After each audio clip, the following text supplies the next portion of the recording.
Kai Sotto hindi lang pala magaling sa basketball kundi pati na rin sa chicks dahil kumpirmadong meron talaga siyang girlfriend na napakaganda. Ngunit sino ba ang nobya ni Kai Sotto? Yan ang pag-uusapan natin sa video na ito.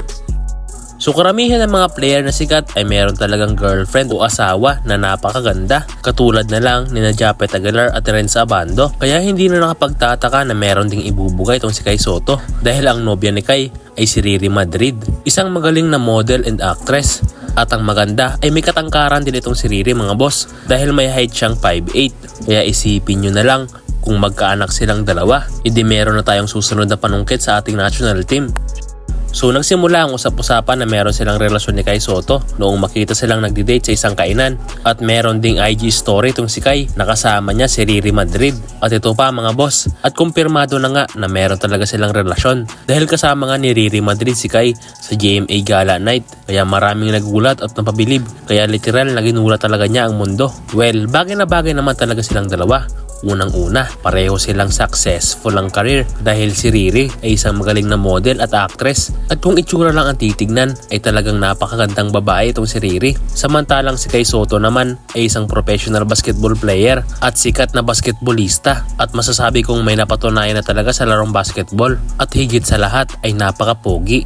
Kaya bagay na bagay talaga silang dalawa. At sino ba namang babae ang hindi magkakagusto sa isang Kai Sotto, di ba? Kung titignan mo itong si Riri Madrid ay napakaganda talagang model. Kaya pala mas lalong tumatangkad itong si Kai Sotto. Yeah, boy. At hindi rin nakapagtataka na sila ang nagkatuluyan dahil pareho sila ng reliyon. Ngunit alam nyo bang merong nauna kaysa kay Riri? At yan ay si Fifi Sharma, isang professional volleyball player at masasabing isa ring magandang dilag. Napag-usapan nga noon ng karamihan na may relasyon itong si Sharma at Kai Sotto, ngunit nagbago yata ang ihip ng hangin at ipinagpalit lang itong si Fifi sa isang Riri Madrid. Talagang hindi lang pala magaling sa basketball itong si Kai, kundi pati na rin sa chicks. At ang malupit pa rito ay halos magkakatunog lang ang pangalan, Fifi, Riri, kaya ingat ka na Sisi. Kaya pala mas lalong gumaling sa paglalaro itong si Kai dahil meron siyang inspirasyon. Just like that, it's back within three, although Sotto has something to say about that.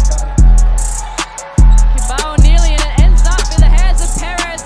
Slices the deep one, Sotto with the reverse dunk!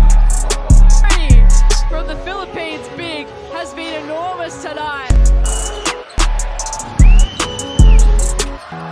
Off Tana to Sotto, and again, his own, met by Chavas.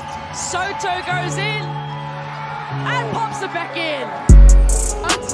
Sotto, 3 attempts from him, it's good! At bago matapos ang video na ito ay huwag kalimutang mag-subscribe. Maraming salamat mga boss.